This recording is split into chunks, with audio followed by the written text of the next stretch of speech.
I don't really love what Sony is doing with like low-keying every bad guy. They want everybody to be as interesting as Tom Hiddleston, and I just think they can't. They wanted to do a Tom Hardy's Venom. They were like, he needs to be an anti-hero. And it's like Craven. They want him to be an anti-hero. And I'm like, he's not an anti-hero. He mounts human beings on his wall. That's weird. That's probably not a cool thing to do.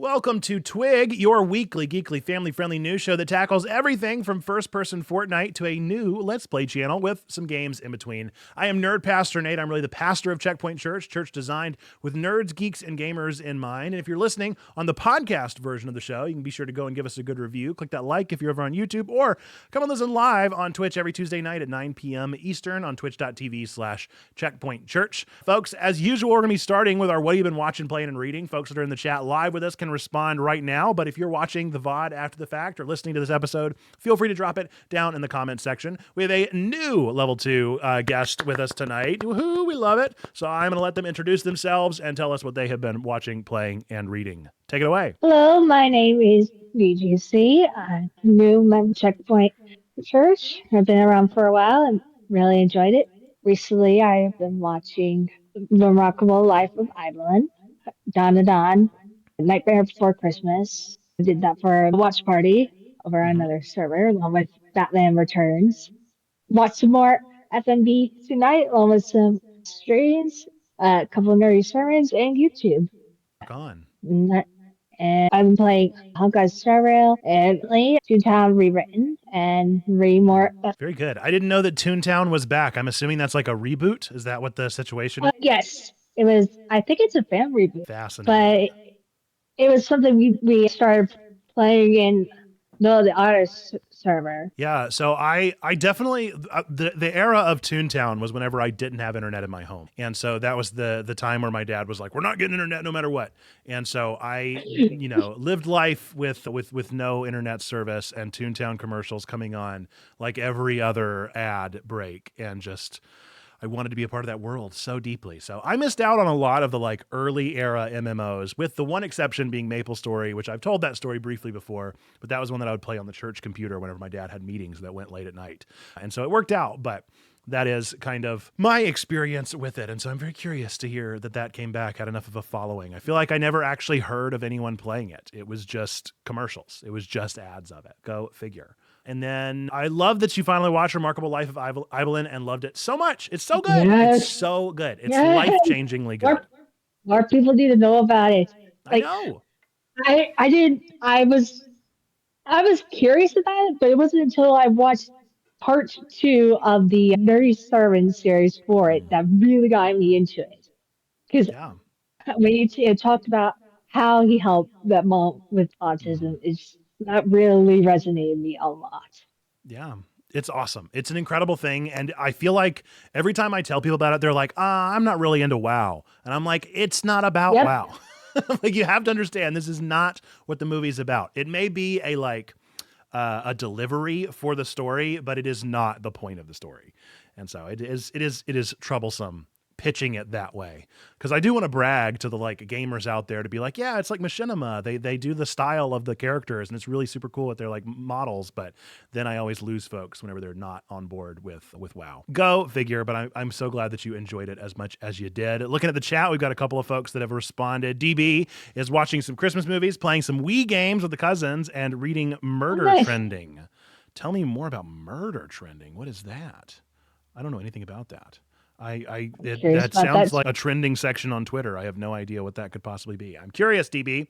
Let us know more. And then Marlena has been playing Animal Crossing New Horizons and reading Ministry of Time. It is a real good read. I'm glad that you're seeing it through. I have super enjoyed all of the books, really. I can't think of one that we've read for our book club that I haven't liked, but that was one that I did particularly enjoy. Welcome in to Perry as well. I have been watching and playing and reading lots of things. I've been very busy over the past week. I had quite a bit of time where I was able to just kind of unwind and enjoy some things. And so I have caught up on Ranma One Half over on Netflix, really enjoying the reboot there. And then, as usual, have been watching several movies. I have gotten into a really good flow of watching movies while I exercise in the afternoon. And so it has been a good thing for my health and also catching up on my backlog of movies. So I watched Tampopo, which was maybe one of the strangest films I've ever experienced. It was definitely one that I was glad that Nora was not here for, because it is a hard M. It is a very R-rated film that does not advertise itself that way, but it was so ridiculously Looney Tunes at some point that it brought me joy. There is one scene in particular of Tampopo, which you can probably look up on YouTube, I would imagine, and you should. It is the grocery store scene from Tampopo. And I mean, it is straight up Wile E. Coyote. It's so funny. And I just absolutely got into it. So that was a good one. I also did watch Boy and the Heron at long last. Not my favorite Ghibli, but not bad. I enjoyed it enough. Really enjoyed the surprise hit of The Vast of Night. This was a random TikTok recommendation, kind of like radio broadcasty War of the Worlds-y, but even more chill, and just really interesting characters and these long melodramatic monologues that I was in the mood for. And so they were super good, but if I was in the mood for, this movie would have been insanely boring. That's kind of where I landed. Mon Uncle is a interesting one that had exactly my sense of humor, very like Inspector Clouseau kind of French humor, all about a family that like is it's set in the future, I think, but it was like made in the 60s or 70s. And this is one that is like a family is obsessed with technology to the point that it gets in their way. And then the uncle is like this rustic, fixes things with his hands kind of person. And the son of the couple loves the uncle, who is country mouse, versus the like urban mouse that is the city mouse that is the family of technology. So it's pretty obvious what it's doing, but the bits and the humor are real good. And then today I watched Vampire with a Y, the one that's the old 1930 one by Dreyer, and it was okay. It was all right. It was a vampire movie. I didn't like think it was radical or revolutionary, but it was all right. And then playing, I am continuing to work through Metaphor. I am officially in the annoying end game of Persona where I am grinding. And so I have been grinding for probably the past 3 nights of play sessions to try and get up to levels to do the like end gamey stuff. And I'm over it, but I'm still loving the game, but it is a long experience of min-maxing those points so that I can just easily clown through those final couple bosses. And been playing some Mario Kart with Nora. She's been taking some interest and doing pretty good. As long as she's got the little like bumper light, the little yellow blinky light on the back of the cart turned on, she pretty much gets like 6th through 3rd place every time until she gets lost and confused and gets 12th. But any other time, she does very good. And then I did start playing Marvel Rivals. That'll probably be my new game that I play during like Man and Mingle and that kind of stuff whenever we're in our Discord spaces, because I enjoyed it, and that would be a fun one to hop in a couple quick matches while hanging out with folks. And then I am reading Mythmakers. I am enamored with it. I think it's so good. I really, really have enjoyed it as a piece of literary explanation of 2 characters that I've always really enjoyed that have been mythic in and of themselves. So that is a journey through Tolkien and Lewis's friendship. Super enjoyed that. That is our book club pick, and I am very much enjoying it. And then Dark Matter is my current nighttime read whenever I am going to bed. And I have finished the first chapter because Sneaky Pig said it was so good. And that is my book of the month. I gifted myself for Christmas the Book of the Month Club, and they gave me this cool hat because I fell for their advertising campaign. And so I got this book person hat because I was like, I don't even wear hats, but I am a book person, and it came up on my Instagram ads, so I guess I have to buy this. So now I am a Book of the Month subscriber. We'll see how long that lasts. Probably exactly the 1 month that I've done. Maybe one more, but yeah, that is where it is. Let's see if there is anything else. It does look like DB did respond to the murder trending. It's a book I found at the library. It was in a section labeled Crazy Twist or something like that. This is my favorite. It's about a 17-year-old who gets sent to Alcatraz 2.0 for killing her stepsister. Very interesting. I'll have to look into that one because I'm fascinated by the title. Anything that uses the hashtag #, I'm like, okay, we're doing something interesting here, and I'm a fan. All right.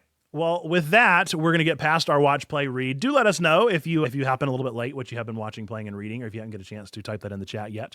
But we're going to begin with our first news story of the night. Our first article for tonight does come about itch.io, or Itch, the indie game marketplace. Itch.io has gone offline with its team attributing the takedown to an incident involving Funko. According to Itch, the website's registrar disabled their domain following what they described as a bogus phishing report generated by Funko's AI-powered brand protection software, Brand Shield.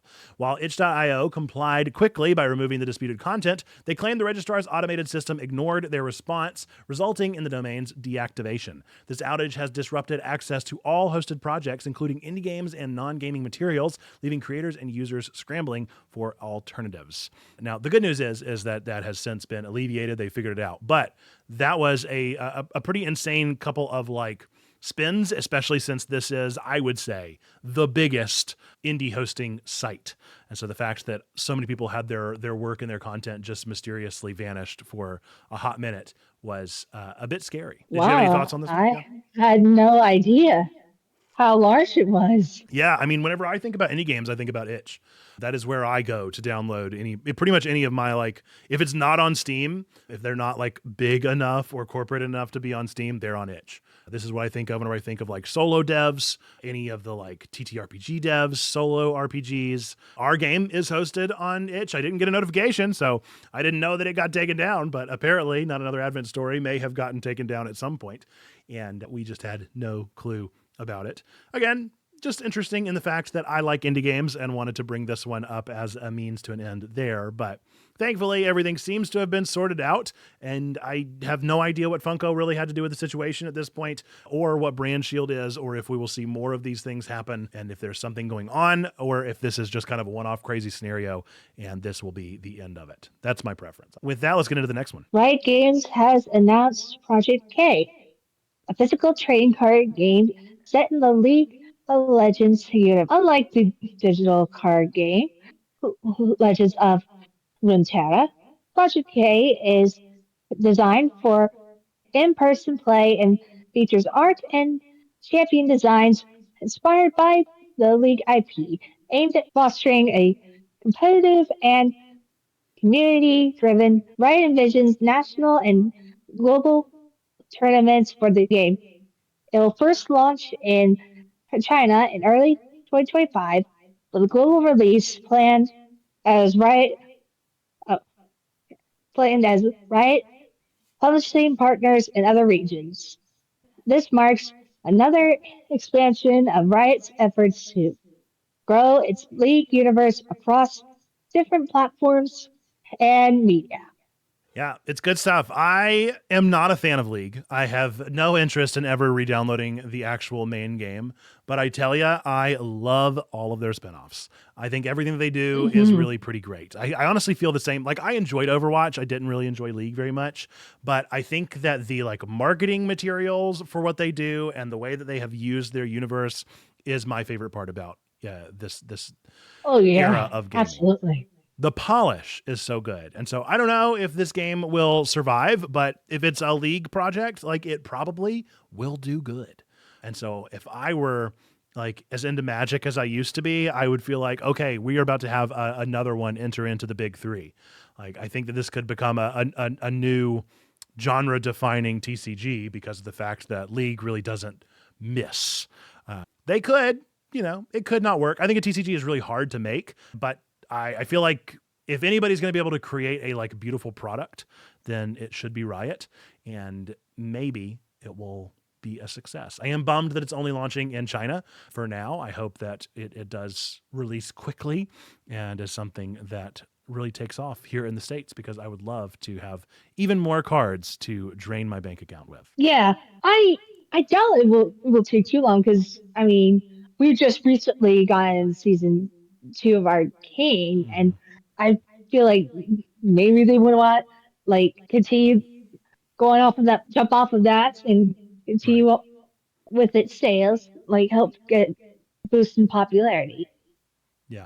Help it get off the board. That makes sense. It could be that they will naturally run these two things together and ride the hype Time will only tell if it's actually any good, and that is really what makes or breaks it. The conundrum of Pokemon and Magic being the two things that just will never die. They're just too good. But then there are some not knockoff, that's not the right term. There are some like ancillary games where you've got like the Dragon Ball card game that has survived a really long time. There is technically a Digimon card game. I have some cards for it. I have no idea how to play it. There's a One Piece card game. Like there are all these like ones on the out. There's Yu-Gi-Oh, of course. Like Yu-Gi-Oh was definitely the big three, but I feel like it died down a little bit with some of the like continuum. They never dove into any other universe. They had the anime, they had the manga, and then they kind of let them simmer, I guess is the word I'm going to use. Whereas like Pokemon has never simmered, and Magic has been a phenomenon. I think Magic is the one that really doesn't need any kind of other like parallels that are, I guess they did do their thing where they were collaborating with all of the different universes like Fallout and Final Fantasy and that kind of stuff. So maybe they were struggling and we just couldn't tell. Whereas it seems like Pokemon has simply just never struggled for want of like, they've got everything else in the world going for them in the game world and the anime world. So they just don't have to promote. Right. And they also now got the pocket version of TCG. Right. So that helps. Which could have very well been a flop. I tell you, there is no better proof of the fact that Pokemon is just making bank on Pokemon cards and not putting any extra effort into them than the apps. Like Pokemon Live, and before that, Pokemon the Trading Card Game Online was like the biggest instances of like phoning it in I've ever seen in the games marketing world. Like they were so Neopets 2003 looking. Like they were not good apps. And I remember the avatar had like 3 options, and I was like, what are we doing, Pokemon? But alas, TCG Pocket has been a lot of fun. And don't fall down that rabbit hole, Marlena. It is too easy to do. I was really into the collecting scene, and I still have some boxes over here. I have some ETBs that I have unopened because I did fall out a little bit whenever it felt like they were releasing them like every other month. And I was like, I can't keep shelling out all this money every other month. We got to do like 3 releases a year was about what I could do. I can't do the one. I know what you mean. 6. My brother and I had also gotten a bit into that with the Pokemon trading card game for a while. We just fell out of it. Yep. The Ditto one broke me. Once they did that one, I was like, this is too many cards. I've spent way too much money on these and I cannot continue to condone it. That was pretty much where I cut it off. And that was where we cut off opening them up on stream as well. We were like, all right, this is the adventure for us. Once we draw a Ditto, we're done. And sure enough, once we drew that Ditto, we wrapped it up. But hopefully this will be fun and beautiful and an interesting card game that we will all be able to get into and say, you remember when we were wondering if this was going to be any good? And now we have stacks on stacks of trading card games taking up room in our attics. Until we get then, we'll move on to the next story, which is Fortnite, of course. Epic Games is launching Fortnite Ballistic, a new first-person 5v5 competitive mode in early access tomorrow, December 11th, 2024. The round-based mode pits attackers against defenders with objectives like planting or preventing the activation of a Rift Point device. Each round starts with players purchasing weapons and items using credits earned through gameplay. Unique features include no respawns during rounds, swappable team roles every 6 rounds, and the use of flex gadgets such as bubble shields and recon grenades. The mode launches with a single map, Skyline 10, and includes both ranked and unranked matchmaking systems for competitive play. This is Fortnite Valorant. This is officially a thing, and they are coming for that scene. Epic Games is finally done with giving Valorant any wiggle room, and so they are stomping them out officially, whatever light they have left. Yeah, it's definitely one of those things where it's like Fortnite is the beast that has its like fandom, and I am not in it. But I do enjoy Valorant. I don't particularly enjoy first-person shooters. Valorant actually looks interesting. Like, I'm the same. I've never really been that into the shooting genre, but there are some that have stood out to me, and Valorant is one of them. Yeah, it'll be very interesting. I think it was around this time last year when they did their thing where they launched 4 games in like one day. Where Epic was like, now there's Fortnite Lego and there's Fortnite Racing, and it was just the Rocket League, and there's Fortnite this and there's another Fortnite that, and there was like, it was Guitar Hero. They released Guitar Hero, Rocket League, and Minecraft. They released those 3 in the exact same day, and now here they are with Fortnite Ballistic, just continuing to encroach on that IP and leaning into other game genres. I'm not a big fan of it. I think that, I don't know, it grosses me out to see the like microtransaction haven that is Fortnite leaning into the game genres that I do love. Granted, this isn't one of them, but that's how I felt with Fortnite Lego, even though I really enjoyed it. It was a good time, but it shouldn't have been. Yeah, I felt like if I had if I ever got into one of those, it would probably be the Lego Fortnite. Because well, it's Lego. It was super addicting. It was a very good game. They just didn't, whenever I played, thankfully they hadn't fleshed it out enough, so I didn't get addicted. But if it had been as fleshed out as it could have been, it would have been downhill real bad. DB says, brother loves Fortnite, not a fan. I do play Lego Fortnite with him, though. And I do think that, for what it's worth, it is getting the optimistic side of it for me is, at the very least, folks that only play Fortnite are getting exposed to other better game genres out there. Like they're being given the opportunity to go outside of their comfort zone and play games that aren't going to be the shooter genre. Like you never saw COD doing that, right? Like you never saw Call of Duty stepping in and adding in a racing mode. And so it's allowing for an opportunity for those that only play one game to play more games. And I can say that because I play so many different genres of games. And so I get to call out. That's my positive spin on that. We'll see if that's actually true at all. I have a feeling that probably the people that play Fortnite are still just going to play Fortnite and they're not really going to care. But a first-person shooter is a very likely leap for the third-person shooter fan base. All right. Well, with that, let's go into the last of our trending stories. Okay. Ubisoft has announced it will discontinue xDefiant in 2025, ending all new downloads and purchases effective immediately. The free-to-play shooter will remain online until June 3rd, 2025, with a final Season 3 update still planned. The closure will result in the shutdown of Ubisoft's San Francisco and Osaka studios, with 277 employees, though half the X-Defiant team will transition to other roles. Ubisoft cited the game's inability to sustain player engagement in a competitive FPS market as the primary reason for its continuation. Refunds are being issued for recent purchases, and Ubisoft promises lessons learned will inform future projects. I am intrigued with what this means for the future of games as service. I'm not a fan of games as service. I don't think that it is the best model for game developers or gamers or anything but really gaming companies. And honestly, more they're like C-suite than anything else. So I am hopeful that this will just be another final nail in the coffin of everybody always trying to do a games as service game, because it just doesn't work. It just doesn't work. And it seems like the ones that have done it are like gold mines that will never dry up. But whenever anybody else tries to enter into the field, they just simply don't do it as well, or they can't reach the same audience, or it's already tapped out. I think that is the case with Fortnite. I think it's just everybody plays Fortnite, and so they're not going to leap into anything else. And that has been the one that has definitely maintained the longest shelf life. My fear is that that won't happen, and that this will just be the final proof of maybe this is our step towards doing games as service in a different way, because clearly the team-based model isn't working. Let's start using AI. I think that's inevitable. And I think that's going to be goodness. I think that's going to be the reality, is the more of these genre defying sinks of money and time, once we finally get on the other side of people that have said yes and employees that are living in this space, I think we're going to start see the C-suite lean further into tech and do that in the games as service, because it just feels like they go hand in hand.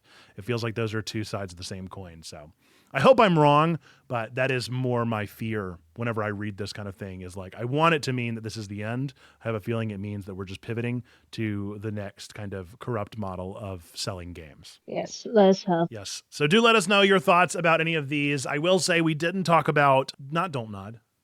Oh, what am I thinking of? Oh, no, I can't remember them. The Life is Strange double exposure company that's not Don't Nod. The other one, they also put out a release that they had a bunch of layoffs and didn't have time to include that in this one. But since we had a mention of layoffs here with Ubisoft, we'll also mention that they also had some layoffs, and it is just disappointing to see it already happening again. It feels like we got a little bit of a wave of peace And now it is launching all over again, and I hope it's not another season of layoffs for the first 6 months of 2025, because that is definitely how it was for 2024, and it was an exhausting season. So we shall see. All right, with that, we're going to get into our main segment for tonight. Should be a pretty short one, we will see. And maybe some of you have already seen and heard about this, but we're going to be announcing something exciting. I mentioned at the beginning of the show that we were launching a new Let's Play channel, and that is correct. Yesterday saw the launch of a new channel called Critpoint. So Critpoint is now a thing that exists over on YouTube. You can go and see our channel trailer, which we are about to watch together, and then also the very first episode of Omori, which was our most requested Let's Play over on our main channel. So we did this for several reasons, the first of which being that Let's Plays didn't really make sense on our main channel. It felt like they were just kind of distracting from what we were doing. They weren't working in any kind of like real capacity for the audience we were trying to build or the audience that we already had built. And so we did go strict. We wrapped it up over on our main channel, and now we are moving all future Let's Plays over to Critpoint. And this is an exciting space. We've got some exciting things to talk about in regards to it. But before we get any further in, let's watch this channel trailer together if you haven't seen it yet. It's got a lot of clips and a lot of blast from the past moments. With that, we're gonna watch the channel trailer together. Welcome to Critpoint, where gaming meets meaning. Why is there love? Why are there hearts floating around? We're a new Let's Play channel from Checkpoint Church, the church for nerds, geeks, and gamers, a real-life church. Folks, welcome to Checkpoint Church, church for nerds, geeks, and gamers. I'm Nerd Pastor Nate, a real-life pastor of this real-life church that exists online. And here at this channel of Critpoint, we believe in 3 big truths. We believe that God loves you, that we love you, and that you matter. And so every game that we play here, every moment that we share is going to be built on that foundation. Which typically, the best way to let people learn that power is not absolute is by allowing them to fall and to humble themselves. Critpoint is where we dive into incredible games, indie gems, niche RPG Maker adventures, demos, and of course, my own healthy dose of Pokemon. How do we know? Because we're Team Plasma. We keep up with daycares. It's not weird. This is Moonbreeze Tavern. We serve food and drink, and we have some arcade machines downstairs. I wasn't expecting arcade machines. Insta-kill. Look at me. Most of what you'll see comes straight from our Twitch stream, so you can catch all the highlights right here. I mean, to be fair, if you want to get out of the hole in the ground, wouldn't you go up? But this isn't just about games, it's about community. At Critpoint, we are here to remind you that whether you're battling gym leaders or solving puzzles or getting scared or just hanging out, you belong. Just a second, okay? I need you to know that this isn't the only kind of game that I play. Little loop-de-loo, little loop-de-lay. Then a little bit of a 3. Oh! The cause, and I think it's so. It took up my entire screen. Did it? Do you have the alert box set You to have the full alert screen? set to full? Gaming is more than entertainment. It's a way to explore, connect, and even reflect on our lives. Through the stories that we play, we find deeper meaning and remind ourselves of the love and the grace that we're all called to. You were my friend. The very best I could have asked for. So, if you love discovering new games, geeking out over niche titles, or just want a place where you're reminded that you matter, hit that subscribe button and join our journey. Poof tree. Poof Holy tree? moly. Yeah, poof tree, right? That's amazing. No, you have got to be joking. Like Scritches. Ooh, his eyes. Oh, I don't like that they close like left and right. Oh, he's got lizard eyes. If you don't mind, I'd like a little time to sort out my thoughts. This is me sorting out my thoughts. Critpoint, a channel where every game tells a story, and every story reminds you of something bigger. Subscribe today. That's all, folks. There we go. That is Critpoint. We're really excited for whatever is going to happen on that channel as we continue to figure out what the future holds for a Let's Play space. I don't really know what Let's Plays look like in 2025. I have been a Let's Play watcher pretty much my entire internet existence. I can recall really growing up with like the Game Grumps and watching them play through games. That was one of my favorites. Watching through Markiplier's games and that kind of stuff. Like this is what I loved about YouTube. This is what first drew me there. And some of you may or may not know this kind of origin story for Checkpoint, but before I felt this call to plant a church for nerds, geeks, and gamers, I was a youth pastor. And whenever I was a youth pastor for a couple years during my time in seminary, I wanted to provide some kind of a space for my youth who were playing video games and watching Let's Plays and were watching things that I considered to be like only for adults. I wanted to create something that was more family friendly for them. And so I created a Let's Play channel many years ago, many moons ago, and did my best with it when I had the time. And then whenever I went full time, I wasn't able to maintain it. But I have long had a passion for playing games and for handling them in a way that feels responsible and spiritual and exploratory in their nature. And so I have a lot of dreams for this space. I don't know what it will actually turn into, but I am super hopeful that it will turn into something that is needed in the space, that is what Let's Plays are needing right now. I don't know what that means again, because I don't know who still watches Let's Plays. I do, but I don't know who's still watching the Let's Players that I watch. It definitely feels like the audience has fallen off pretty significantly. And even with Game Grumps, I only really watch when they play Danganronpa now. And so it is an interesting field to be getting into in 2025. It's not the best time to be starting a Let's Play series, but I do think it is a fantastic time to be talking about what games mean. And so that is a big hope for me, is that our pivot into a more intentional 2025 is that we will hone our focus around these Let's Plays to be a space where we can really lean in to the mission that we have going on at Checkpoint. And so our mission at Critpoint, you can see if you go and subscribe to the channel, youtube.com/@Critpoint, I think. If you go and subscribe over there, you're going to see our big banner up at the top of our channel that says, "Where games matter, and so do you." And so that's going to be kind of our tagline for that space. That's where we're going to be leaning into that belief and that ethos and ideology so that we can then provide that for the people that find us in that space that wouldn't necessarily find our nerdy sermons interesting. And we'll see what that actually leads. We have a lot of potential games that we have Let's Plays of, full playthroughs of, that need to move their way over there, including, but not limited to, we've got the full playthrough of In Stars in Time, Slay the Princess, Raccoon, Neon White, Inscription, Stray, A Short Hike, Beacon Pines, One Shot. We've got several Life is Strange games. We still have our playthrough of Undertale from the very beginning, which, hey, maybe if we get enough subscribers or something happens there, maybe I'll do Undertale again. That would be fun to play it again at 5 years later and see how we feel about that one. Currently, like I said, what we're going to be doing is posting at least one Let's Play a week. We're going to be posting our Mori Let's Play every single week. And then maybe we'll start posting some of our old Demondays stuff. I think that the demos are a super easy way to just have kind of a one-off video. And then another dream that I have down in the future of this channel is I am considering doing some video essays. So instead of strict like nerdy sermons, maybe focusing and honing in a little bit on essays for this space of just kind of philosophy things, or talking through game development kind of things, even whatever I can feel that is effective and a good use of my time might be something that ends up on that channel. And then another dream goal in the space is that we want to bring in other Checkpoint Church and Level 2 members into the community and into our Let's Play scene. And so maybe that will mean that you will see people playing games and that'll be their Let's Play. Maybe it'll be me playing a game with them. Maybe they'll hop on for certain episodes, or maybe we'll have Level 2 members that'll like step in and help me voice act for games that are particularly heavy on voice acting. I don't know. We'll see when we get there, but that's kind of what I'm dreaming of. And that's a little bit of a taste of where we're seeing that channel go in the future. DGC, you were excited about this. Do you want to talk about why you were excited for Critpoint, or ask any questions or anything like that?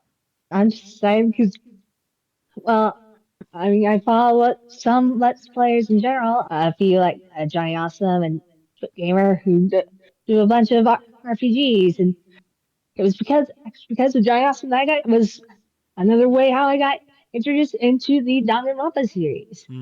So I love that we're doing this. It's incredible, and I see that, and I'm very excited to see do the video essays.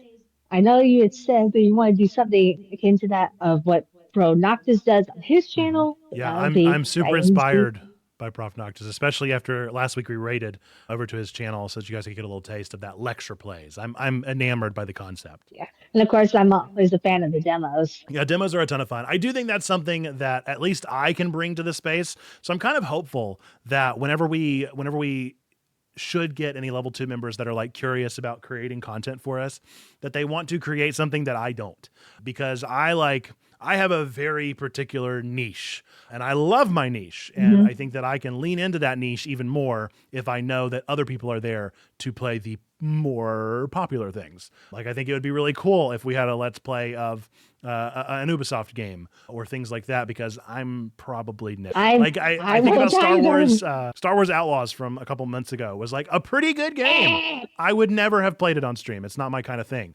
but somebody might, and then we can get a broader perspective of gaming and the games that are out there. So I'm a fan of it and a fan of the idea of diversification in what we play, because I love games and I love the games that I love, but I also just love games, and I love to share what makes people feel that the games that they play matter, and so that they can then know that they matter as well. So there you go. That leans into that tagline. All right. Did you have any other questions or thoughts? I am excited to see, like, you had said something about how you like bring on members to help like with voice acting. Like, I can understand like bringing people in if you're like doing something story heavy, like a JRPG or a visual. Totally. Yeah, I could have really used the help with some of the games that we have played for sure. I think about like a Beacon Pines. That was practically a visual novel. And if I could have had somebody else voice acting in that one, it would have been a game changer, because there was so much in that story. Like, arguably in Stars in Time, at least it was a small cast, but definitely with not a short hike, but a Beacon Pines. That was one that was overwhelming at times with some of the character voices that went on there, but it's also just more fun. It's more fun to play games together. And I think that there's a fun angle that we can potentially take with what we do and lean into those spaces even further. So there you go. Where games matter, and so do you. Critpoint launching yesterday, the 9th, or a couple days ago, with our first episode. Be sure to go over to that channel, subscribe if you haven't already. Make sure to click that bell so that you get the notifications when they go live.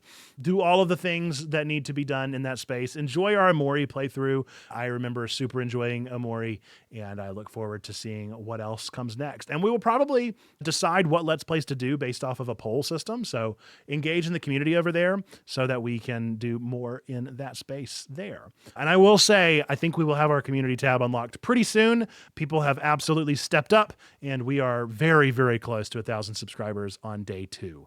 So insane how fast we've grown in that space. And I think that it shows the folks that were in our Checkpoint channel that moved over quickly into the other one and really did hear the clarion call and are joining along for the fun. So we love to see it. We're excited for Critpoint. We hope you're excited for it too. Let us know your thoughts on the channel. And if you enjoy it, don't enjoy it so much, and can think of ways to improve it, any of those sorts of things, I am always want to hear, and I look forward to seeing how people enjoy the new space. Cool. All right. With that, we're going to get into everybody's favorite segment of the show that we have not been able to play in a particularly long time. So without further ado, let's get into it. Cryptic Critiques. It is time for everyone's favorite game, Cryptic Critiques. This is the game show of bad reviews for beloved games. I've scoured the internet to find 3 of the funniest bad reviews that I could for popular games. I'll deliver them one at a time for our special guest of the week, who this week is DGC. Play along with us and see if you can figure it out before clue number 3. But if you are watching live, remember, do not send your guesses until the guest gets to give their final choice at the end of the 3rd prompt. We don't want to give any hints until we get to the end of all of the prompting. So, DGC, are you ready? Yes. All right, let's see it. First prompt is going to be, again, this is 1-star reviews for beloved games. Hard carried by the OST, by the soundtrack. Hard carried by OST. Ooh, that's... I can think of a lot of games that I love the soundtrack for. Yeah, same here. All right, so a bit of a mysterious one for the first one. We'll give the second one to see if it hones it up for you at all. Only a masterpiece can be so utterly bad, so unbelievably poorly designed, and so unpolished, while also being an amazing experience. Only a masterpiece can be so utterly bad, so unbelievably poorly designed, and so unpolished while still being an amazing experience. And I love that they still gave this a bad review, even with a bad like score, even with a pretty nice review. Not entirely sure. All right, we got a good soundtrack, a broken game, it sounds like, and let's see if the third one cinches it up for you at all. Giving insert this character a sword did not, in fact, make this a good game. Giving insert this Sonic character. and the Black Knight. It is indeed Sonic and the Black Knight. You nailed it. Sonic with a sword. A cool idea with maybe not the best delivery. I disagree. I loved it. Yes, it is one of my favorite Sonic games.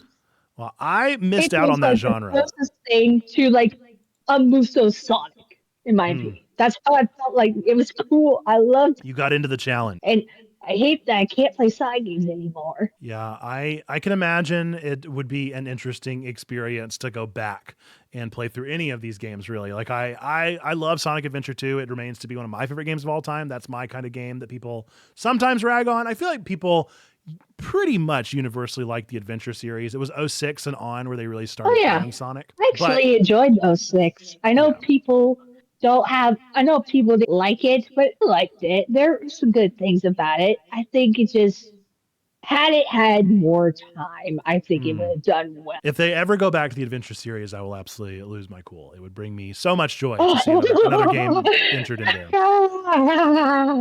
That has been my like end of year game predictions. So like I always try to make predictions for the Game Awards, and that has been on my bingo card forever, and it will never happen. I remember thinking Sonic Frontiers with the weird like running in the forest tease. It could actually happen. It might happen. I mean, don't give me hope. Who Don't give me knows? hope. I want it too badly. It would bring me the most joy, but I don't think it's likely. But maybe, never say never. There have been stranger revivals yet.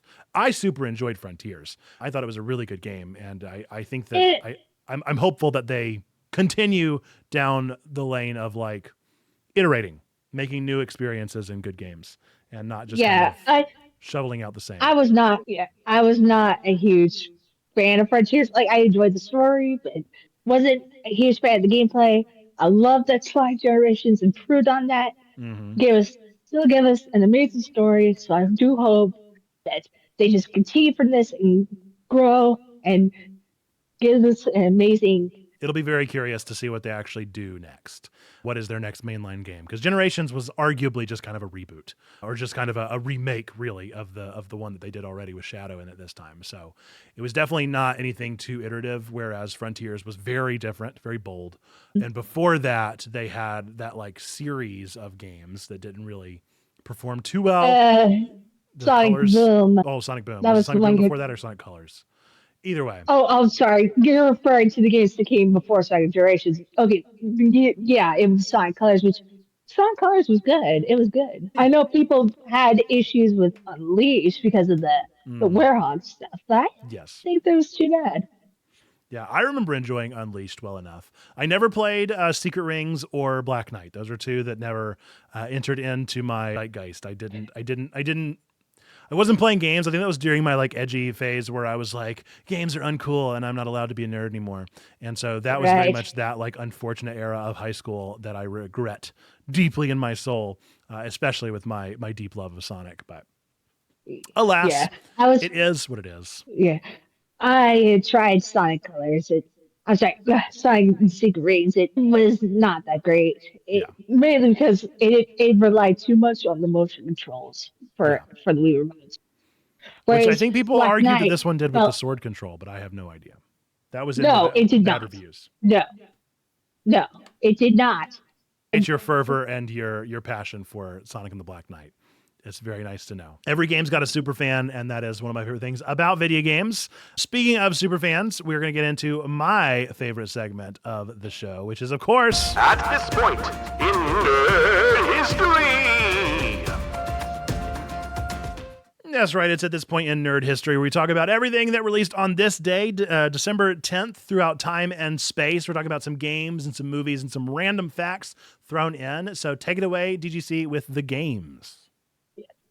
In 2015, we had the release of Steins Gate Zero. In 2009, we had the release of Legend of Zelda Spirit Tracks was released in Australia for the D. Then we also had Angry Bird. In 2005, Xbox 360 console was released in Japan. In 1999, Donkey Kong 64 was also released in Japan for the N64. In 1993, Doom was released.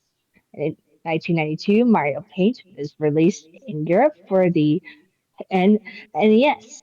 And finally, in 1990, we had Block Breaker. Some fun ones in there. I included Blockbreaker just for fun for anybody that maybe had a BlackBerry phone, because Blockbreaker held up those BlackBerry phones. It was the game. It was so good. And then I thought it was interesting that the Steins Gate Zero, of course, I love Steins Gate, and I have yet to play Steins Gate Zero. It is one that is continuing to be on my backlog. From what I understand about that one, it's worth watching the anime instead of playing the visual novel. So I actually have watched the anime for this. Yeah. I have yet to play the game for. I played a bit of the game of the Steins Gate, but I haven't played the game for Steins Gate Zero. Right. And I played the first one in its entirety. I got every ending. I ate it up. It was so good. It was so long. Yes. So good. And so it's worth it. Go ahead. It's worth getting the true ending on these games. Yes, I guarantee it. And I'm curious. I'll eventually pick it up. I'm sure it's on my backlog. And so one of these days it'll queue up and I'll be in the right mood and I will sit there for 50 hours and read a book on my game system, because I am addicted to these things. But until we get, I hope that the reboot does well. Like it's able to tell a good, like be able to help not only bring new fans in it, but be able to stay true to what the original. For sure. I'm super curious to see what they end up doing with it. And it'll probably make me play it again if it is a game. I don't know if we ever got confirmation of what it was. If it was it is a game, actually. Yes. I'm so curious. I'm mad curious what they're going to do. Yeah, and apparently it's going to be something akin to that MS7 remake. Like it's going to be like akin to that. Like you're going to be tweaking some of the things in regards to the story. So curious. I will play it. I will play every single minute. I will absolutely eat it up. It's so good. I think it's different from Ace Attorney in the fact that the Ace Attorney reboots were just the same games. Whereas if it's a true remake, then I'll be on board. Yeah, those were just meant to like be more as a remaster. Right. Just to help be able to get them out over here, especially investigations. Like I'm happy that's finally over here. So good. Very, very good. All right. Some movies that came out on this day, December 10th, 2004, Ocean's 12. And in 1999, one of my favorite movies, The Green Mile. The Green Mile, very, very good film came out. And then some random facts throughout time and space. I think it is interesting that we have two things that have kind of become like icons in the American system here. One, on this date, the very first Nobel Prizes were awarded. And 50 years prior, in 1851, the American librarian Melville Dewey was born, who would later go on to create the Dewey Decimal Classification System, which many of us that love libraries know very well. There you go.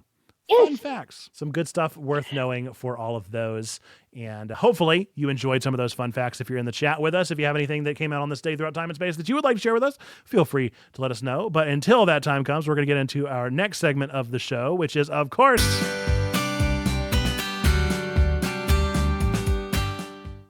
we got upcoming releases, some things that are coming out in the next week or so, give or take. DGC and I are going to go back and forth listing off one of our things at a time, and I do have them in order. So, DGC, if you'll take us away with your first one. Right. My first one is, of course, the Game Awards. I am curious to see what announcements we are going to get. Mm-hmm. I know that we're most likely going to get something Atlas related, based on what I've heard. Whether or not that actually ends up being Persona, we shall see. And I'm excited in general. I know the Muppets are going to be there. Always. I always enjoy that. Yeah, I will continue to be an apologist for the Game Awards. I think Jeff Keighley does a great job. I think it's super fun. I know that not everybody loves them, and not everybody loves award shows. Yeah. And that's fine. You don't have to love award shows, but I think that the actual like production, it's a fun time. There's music, there's the big orchestra with the Game of the Year's picks at the end. There's bits, there's pieces, there's Muppets, there's Kojima as always. There's going to be the like mainstays. Right. There are some fun world premieres. I just think it's a good time. And so we will be watching that together, of course, Thursday night. And I hope that everybody that's here will be joining us for that. We'll stream it and enjoy some time together as we watch it. So always enjoy that experience. Any of them, if you don't enjoy it, there is actually apparently another creator who's creating something called the Real Game Awards, which I think saw is that you pretty posted cool. that. Yeah, that is funny. You know, I think that people are going to be salty and they're going to do what they're going to do. But of course, the history of the Game Awards being that this was a offshoot of something that Spike TV did, that then Jeff Keighley kind of picked up the mantle and said, we still need this. And so I think this is an important part of the ecosystem that is gaming. I think that if anybody else wants to do one as well, they absolutely should. And that we should continue to build up upon the ecosystem and the creation that is gaming, because it is huge and we should celebrate it and hopefully not drag others down. But I do get what they're doing and I appreciate the efforts nonetheless. Yes, and hopefully with there being used for competition, it'll help the Game Awards that Jeff does help like maybe improve. Sure. We could certainly see it go. Speaking of improving things, maybe a little bit, could be Kraven the Hunter. That's my first one. This is the latest in the Spider-Man cinematic universe from Sony. Kraven the Hunter focuses on one of Spider-Man's oldest rogues. Kraven is a skilled hunter who sets his sights on Spider-Man after conquering all of their prey in the animal kingdom. This movie has supposed to come out for the past like 3 years. It keeps getting delayed and delayed and delayed. And I'm curious. I think it's going to be real bad. I think that it's going to be interesting. I do like the cast. Russell Crowe playing as Nikolai, Kraven's dad, is an interesting thing. I don't really love what Sony is doing with like low-keying every bad guy. They want everybody to be as interesting as Tom Hiddleston, and I just think they can't. They wanted to do with Tom Hardy's Venom. They were like, he needs to be an anti-hero, and it's like Kraven. They want him to be an anti-hero, and I'm like, he's not an anti-hero. He mounts human beings on his wall. That's weird. That's probably not a cool thing to do. I don't know if we're going to be able to find him a relatable person. They're going to try. They're absolutely going to try, and I am curious to see what they actually end up doing with it, because I do think it's a fun cast. No, not Tom Holland, Tom Hiddleston. No, Loki. I'm talking about how Loki was this bad guy that they then turned into this brilliant anti-hero. And they absolutely should not have gotten away with it. Like, Loki is such a bad person, but they won. They did it. They redeemed his character. And like, that is not as frequent of an occurrence, and it is not working in the Sony universe as hard as they want it. All right, let's move on to your second one. Okay. Well, later on this month, I'm looking forward to the soon finale of Hell of a Boss. I still have not started it. I am very curious to see how they continue on from the one from November. Because that was, oh wow, that was incredible. Honestly, that could have been the finale itself. So curious. One of these days, I'm going to pick it up because people talk about it, and I'm curious enough about it that I feel like I need to get into it, but I haven't. The one, not Webtoon, that feels not appropriate for what these are, but like, I got into Digital Circus. I like really enjoyed that, and that is one that I like keep up on, but I have not gotten into Vivzy Pop's other work for some reason. I don't know what it is. One of these days, because I'm curious about it, and everybody rants and raves about it. Everybody loves it. Maybe it is the like slow release schedule that I can only do that one, like, I can understand. Show. Yeah, it's tough. I mean, I'm glad that they put the shorts in between to help with that. That really helped. I will start it. Maybe I'll start it with the finale of season 2. I'll have 2 full seasons to get through, and then I can just not watch season 3. Or I'll get so into it that then I'll watch every single episode with y'all. That's probably more likely what will happen. It's what happened with Milgram. It's what happens with Digital Circus. It's what's going to happen with this one too. I can't help myself from these talented animators. I love what they do and the work that they create, and I'm excited to eventually get into this one. Next up, I've got one that I'm nervous about. Secret Level did release today. From the creators of Love, Death, and Robots comes a new anthology series with episodes focusing on animated adaptations with video game partnerships like Warhammer, Unreal Tournament, New World, PlayStation, Dungeons & Dragons, Outer Worlds 2, Pac-Man, Honor of Kings, Armored Core, Mega Man, Exodus, Spelunky, Crossfire, Concord, and Sifu. It got a 5 IGN. Now, granted, IGN, very often, we do not see eye to eye. Very often they give a review and it's wrong, but very rarely is a 5 wrong. Like, typically whenever they give a low score, they mean it. They got the Penguin wrong. You know, they said Penguin was a 3, and people loved Penguin by the time it got done. They just didn't like the first episode.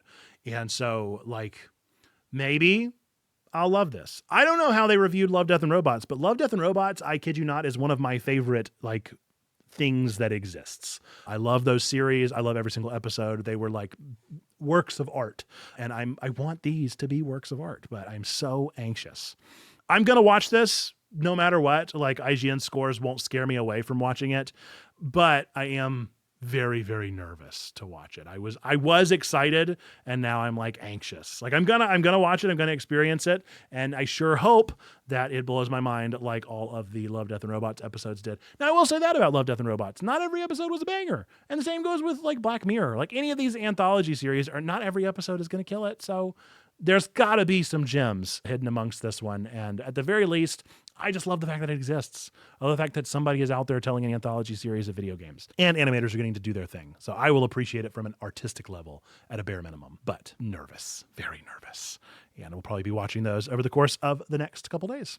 With that, let's look at your last one for today. Okay, so it was something that wasn't on my radar until this was brought up in the honor server, and that's called a movie known as Nosferatu, which will be releasing on December 25th. Yeah, I'm curious about this one. I have the original Nosferatu on my 1001 movies list, and I'm kind of thinking maybe I need to watch that one so that I can really get an idea of what they're doing with this, the retelling of it and how they're twisting the knife, because I've heard it's a legend. I mean, I've heard it's one of the greatest films ever made. And so it's I want to know what's going on. And then I want to understand what they did to adapt, evolve, move on with what this one is. So I'm very curious about it. I will see when I see. But I will say, after watching Vampire today, my bar is set pretty low. So it might be a good time to watch Nosferatu, because that one would be the next level above, Saw it with live orchestra last Halloween. It was bonkers good. Oh, that sounds incredible. Anything with a live orchestra just sounds great. Yeah, I'm just excited for it because, it has William Dafoe in it. Sure. It was basically the only good thing from the live action Death Note. Absolutely. I enjoy Willem Dafoe in just about anything. Let's get into our last one. My final one is Lord of the Rings, War of Rohirrim, set 130 years before the events chronicled in the original trilogy of films. This tells the fate of the House of Helm Hammerhand, the legendary king of Rohan. Sudden attack by Wolf, a clever and ruthless Dunlending lord, seeking vengeance for the death of his father, forces Helm and his people to make a daring last stand in the ancient stronghold of the Hornburg, a mighty fortress that will later come to be known as Helm's Deep. Finding herself in an increasingly desperate situation, Hera, the daughter of Helm, must summon the will to lead the resistance against a deadly enemy intent on their total destruction. I am curious about this. I like animation in general, and this one kind of reminds me of what Castlevania did. I don't know if their team is familiar to Castlevania, but it looks very similar. I believe these are the same animators, I think, that are working on this. I love what they do, and what I heard. I'm on board. I really am a fair to middling Lord of the Rings fan. I'm not going to be the one that's going to know all the things, know all the facts. I'm not somebody that gets the the annual watch alongs. I'm not the one that does the big marathon watch. That's not me. I'm okay with Lord of the Rings. I've watched them all, but I'm not the know-it-all about them. And so this one, I have no idea. I have no frame of reference of this and the story that's being told here, but I am on board. And I'm super curious to see what they do with it and how impressive it turns out. So, thumbs up for me. Same. Excited to see where it goes. I just hope they don't screw. Right. Yeah, I think it's going to go well enough. I feel like whenever you put this much effort into an animation, I feel like it's got to at least be good. It may not be great, but it's at least going to be good with the amount of work that's been clearly already put into this. All right, well, that is our upcoming releases. Do let us know if any of those got your attention or if those were things that made you curious as well. I think we made some really good ones today, some exciting things coming out in the next couple of weeks, which normally end of the year is not too exciting. So it's a good deal that this one does happen to be so. With that, we're going to do our final segment of the show, which is, of course... That's right, it's time for our meme of the week. The meme this time is from our own Yeet the Boots. If you fall, I'll be there. Floor. Surprising that this one got so much love in here. And then like days later, we got another falling meme. So very interesting. Falling down the stairs, I think it was. And so very interesting that we've gotten so many falling memes. I don't know what that is about this week, but this is the one that won out. So chats in the clap for Yeet coming up with a fantastic meme here. If you would like to be considered for our meme of the week, be sure to use our Memes and Goofs channel over on our Discord, especially on Discord in the chat, to pull that up at any time and join. Post your memes, post your goofs. I look through the past week. I see the one that gets the most reactions. That is typically the one that makes it into the show here. So we have one more meme of the week happening next week. So you're getting into your last chance to be considered for the show. But that is where we are actually going to call it for this one. And we're going to turn it over to our guest for a quick shout out. Anybody that you'd like to shout out or anything coming out in the next little bit? Yes, I like to shout out Noah the Otter. He will be doing a charity stream tomorrow. I believe he's raising money for the Children's Foundation. It was. I don't remember what it was, but he's going to be playing more DOS games and silvers for December. Right now, he's playing through Sam and Max. Oh, very fun. I love it. Well, lots of chats in the clap for DGC. Great first show. Super appreciate you being on and being a part of this.